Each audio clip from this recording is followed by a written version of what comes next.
Confident रहना हम सबको बहुत ज़्यादा पसंद होता है और जिस भी चीज़ में कॉन्फिडेंस डाल दिया जाए उस चीज़ को आप स्पाइस अप करके बहुत इजी उसके रिजल्ट्स जो हैं उनको अचीव कर सकते हैं। तो चिल्तन प्योर ने आपके लिए एक ऐसा इंग्रेडिएंट बनाया है, चाहे वो आपकी स्किन के लिए हो, आपके बालों के लिए हो।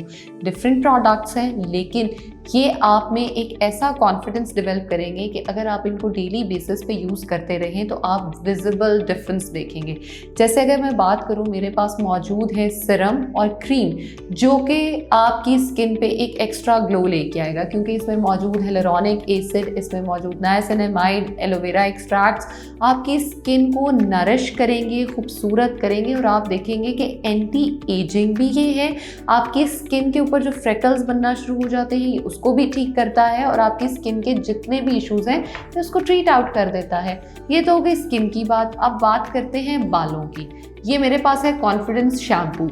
इसके अंदर मौजूद एलोवेरा का एक्सट्रैक्ट, सारे ऑयल्स का जो है वो एक्सट्रैक्ट इसमें डाल दिया गया है। अगर आप इसको यूज़ करते हो तो आप डैंड्रफ फ्री हो सकते हो और हेल्दी हेयर को अचीव कर सकते हो। अपनी स्किन को अच्छा रखें, बालों को अच्छा रखें। Thank you so much.